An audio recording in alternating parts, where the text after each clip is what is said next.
one that's going to surprise. It's going to surprise. Me too.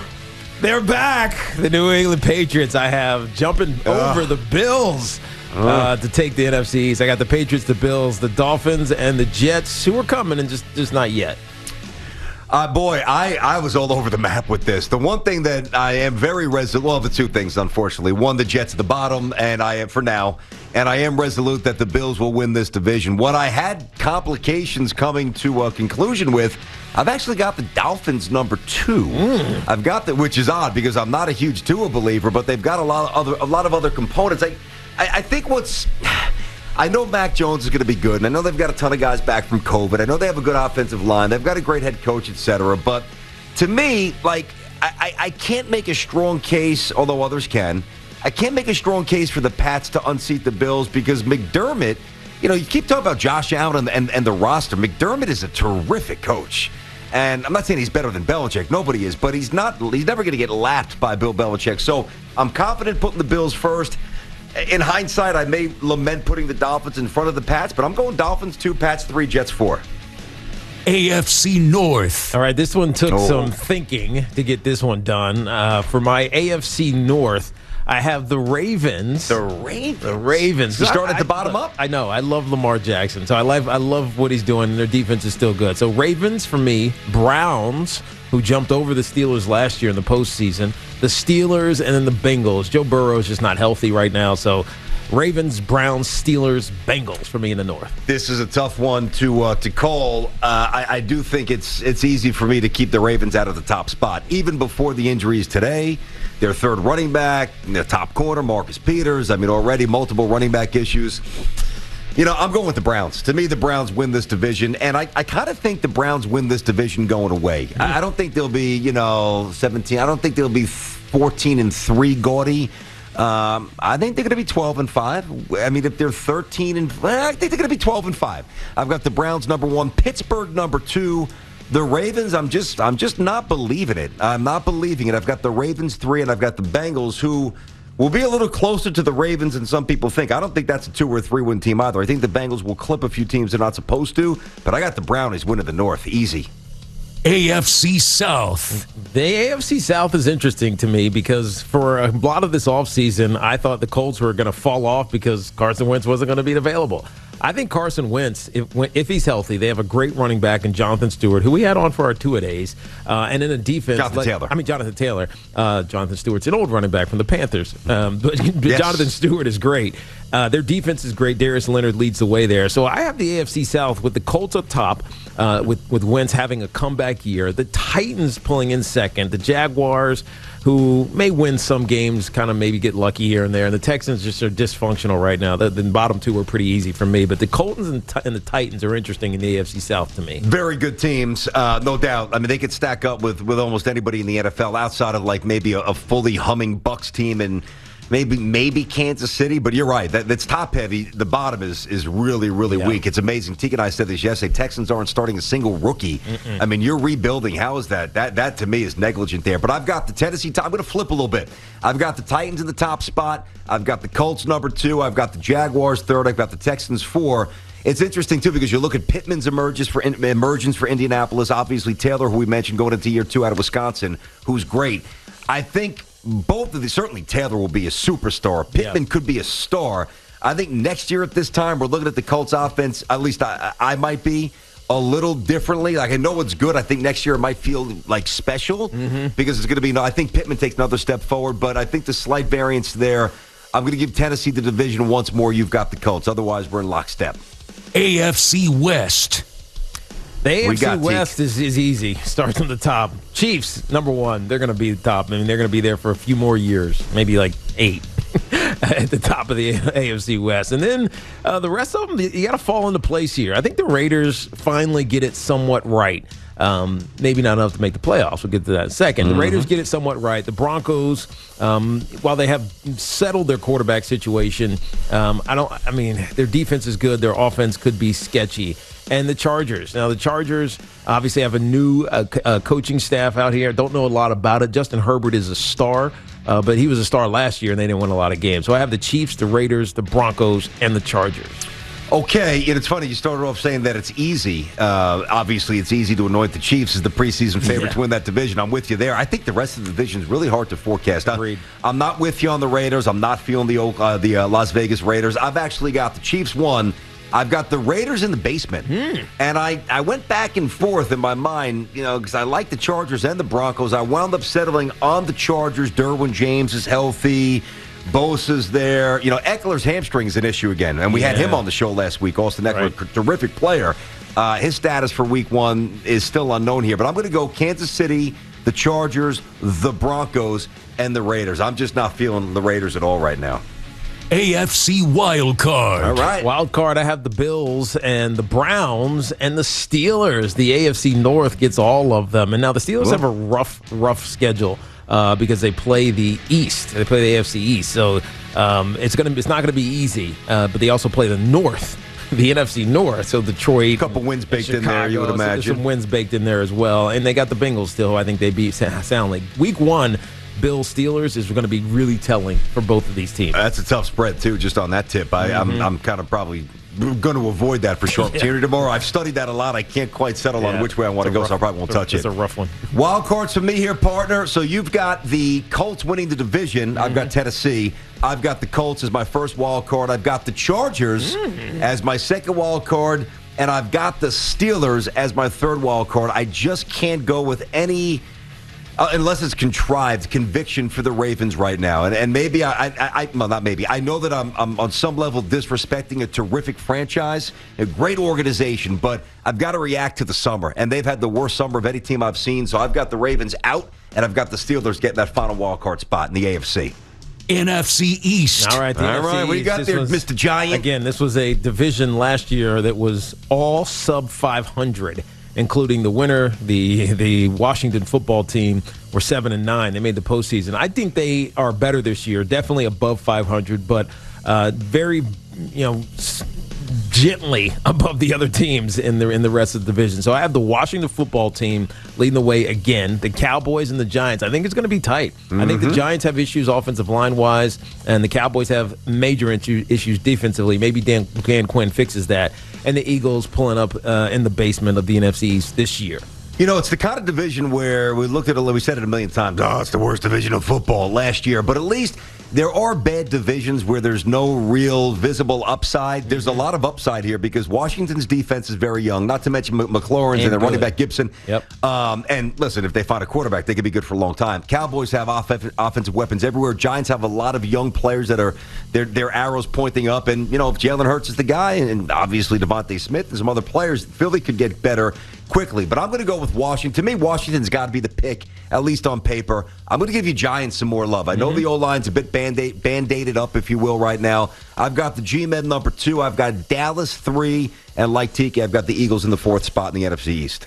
NFC North. NFC North, the Packers, they're just going to keep rolling like they have in the division for the last 2 years. And I like the Vikings to have a much better defensive season. The Bears and the Lions pull in the rear here. I mean, we love Dan Campbell. He's a good friend of the show. Me personally, but of the show as well. But they're going to have a struggle. He's even said that. The Bears are going to switch quarterbacks at some spots. So Packers, Vikings, Bears, and Lions. Okay, we're going to be in lockstep on the Packers and the Lions pick. I've got Green Bay winning this going away. 13 wins, maybe 14 because it's the extra game this year. We both have the Lions in the basement. That's fair. No disrespect. It's early in the process of the rebuild. Where you and I differ, and I know you really like the Bears defense. I get that. But I'm going to give Matt Nagy a little credit and find a way, not like Trey Lance necessarily, but find a way to incorporate Justin Fields, maybe not even in week 1 or week 2, but even before he starts, to score a couple touchdowns, move the sticks, give the defense a chance to flex a little bit here. Montgomery. Should just start him. Yeah, well, I've been saying that for 3 months. I agree with you on that. Allen Robinson's on the tag. You got Montgomery in the backfield. Defense is very good, as I said. I've got the Bears, too. I don't love what the Vikings bring to the table. Yeah, I love Jefferson. I love something, but they're third for me. They were disappointing last year. They were. NFC South. The defending champions lead the way here easily. The Bucs returning all 22 starters, and then after that, I mean, the Saints and the Panthers, I think might struggle, especially with Jameis. Jameis could have a great season, and they could be right up there behind the Bucs, or he could have a middling season and be average. I like where the Falcons are. I think offensively they have a lot of weapons. Matt Ryan's not done yet. He's not old by any stretch of the imagination. With Kyle Pitts there and Calvin Ridley coming to his own, I have the Bucs, the Falcons, the Saints, and the Panthers pulling up in the basement. The Panthers offense I am very shaky on, simply because I have no idea what to expect from Sam Darnold. They have a really good defense, and it could be one of the top 10 defenses in the next couple of years. Yep. Offensively, though, they could be a struggle. The good thing, though, is if Sam is even, 15, 20, 20, I mean, yeah, obviously anything more than that is gravy. Even if he's only 15, 20% better than he was with the Jets, with McCaffrey, and I think he might just be 15% better just because you could dump it down to McCaffrey. Good point. And avoid those ridiculous decisions down the field. DJ Moore, Robbie Anderson. Yep. By the way, Joe Brady is great at that. Their offensive coordinator. He's of the Saints. He's a Saints disciple, Sean Payton, so you get that back out of the weak side. Yep. You can dominate that way. But Darnold still needs to recognize it quickly. And as you and I discussed, might not be a skill set. We'll get the answer on Sammy this year. Yep. But this is the kind of division. If I sat down and did it, 4 times, I would have 4 different results. I mean, I would always have the Bucs number 1, which is what I'm doing. I've got the Saints number 2. Still love the defense. They lost Rankins, but I love the defense. Running back's a bit of an issue. Cut Murray, I didn't like that. I've got the Panthers 3rd, and I've got the Falcons 4th. Wow, pulling up the rear. And I like Arthur Smith. I'd love to hire there. I know. I might lament that because you're right. The Falcons have a lot of weaponry on offense, but they've been a soft team for too long. And until I see that you're no longer soft, I can't give you much respect. Can't stop anybody. Yeah. NFC West. This is the hardest one. This was the hardest one. This was truly the hardest one because I want to believe in the Cardinals, but I'm not yet. Cliff Kingsbury hasn't had a winning season since in a long time, coaching in college and in the NFL. So I have the 49ers, who are going to run the ball. Their defense has been built through the draft over the last couple of years, leading the way. Then the Rams, who have one of the best defenses in football, and Matt Stafford. I mean, Matt Stafford and the Rams might challenge the 49ers in my mind for the division. Seahawks and the Cardinals pull up the rear, but this is going to be one of the most competitive ones. The Cardinals could beat any of these teams on any given day because Kyler Murray is so good. Oh, listen, Teak, this is great. And there's some divisions that are very competitive because everybody stinks, like the NFC East a year ago. This one's going to be very competitive because everybody's pretty much loaded. I mean, the Cardinals, you and I discussed them at length yesterday. Their GM, Steve Keim, said it's time to make the playoffs. He thinks they're going to win games in the playoffs. I've got them in the basement like you do. I've got them 4th right now. But that's not disrespecting Arizona's talent. That's more of an acknowledgement of what's in front of them is going to be very tough to jump over. I've got the Rams 1, so you and I flip-flop there. Rams 1, Niners 2, Seattle 3, Cardinals 4. That division is a beast. NFC Wild Card. I got the Cowboys, the Rams, and the Vikings all getting in. So Cowboys, huh? Yep. Okay.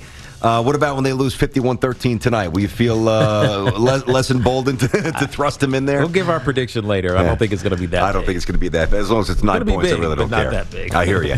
I'm going to go with the Niners. Okay, so you've got them to win the division. I've got them as a wild card. I've got the Saints. Got a lot of faith there in Sean Payton in that defense, and I do think Jameis finds a way to rebound. And I really think I'm going to regret this one, but I've got the Giants as a wild card. I've got and I never give the Giants love. I hope so. It's not like I'm a mush with the Giants. They've never really been in a position for all the years we've been together, outside of the one playoff appearance in Green Bay from 4 years ago, whatever it was, for me to sit here and say I think the Giants could be good this year. But I actually think that's a huge if. It's a big if. I know it's a monster. If the O-line is functional, the Giants are going to beat up on some people with that offense and defense. All right, let's get out some awards here, Teak. Coach of the Year. Who you got? I love Ron Rivera. I love his fight back from his cancer issue, but also just his leadership on this Washington football team. It rings of success, and I think they're gonna surprise people this year. So Ron Rivera, Coach of the Year. Love him. We've had him on the show many times. Big fan of the show. Big fan of him. More importantly, as a human being, great guy. Bruce Arians, somebody else we love, and somebody who else is always on the show. I just think that Bruce is going to win the award because they're going to have a gaudy win-loss record, and they're 15. I don't know if they're going to win 17, but. How's this team not 15-2 unless something drastic happens? Good point. Knock on wood for Buck fans and Tampa. I got Bruce Arians. I think he's going to win the award. Defensive Rookie of the Year. Maybe this is bias from seeing him on TV with Hard Knocks for the last few weeks, but Micah Parsons for the Cowboys. He's all over the place, man. Yes, he is. And he loves football. Yes, you can. He's very early. In the first episode, just the way he's talking, right. a little smack, and his confidence flows. I've got the same pick. Parsons from Penn State, same guy.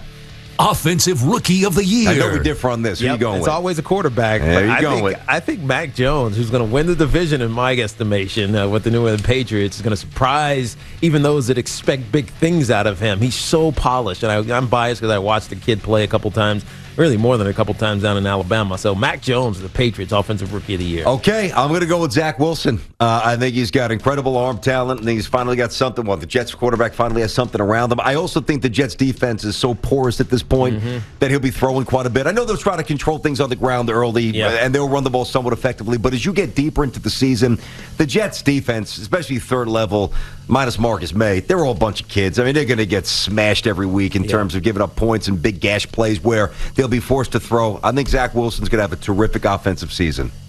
Defensive Player of the Year. Give me Chase Young, Washington football team, stud.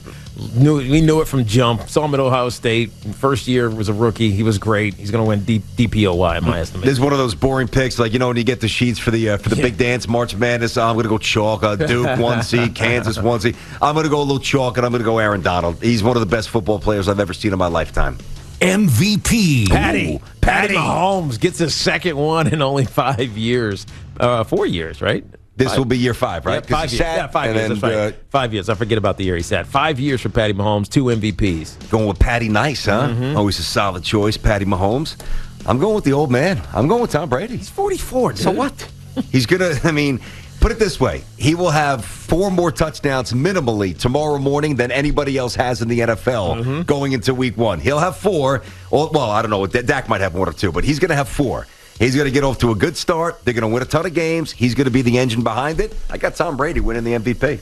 Super Bowl 56. Well, our MVPs are going to play each other in the Super Bowl, the Patriots and the Bucs. And I have the Bucs winning it. Again? Back to back. The Super Bowl we all wanted to see after Tom Brady left. I like the Bucs to get back to back. I would love to see this. I've got the Bucs going back to back as well. But you know who I've got in the Super Bowl?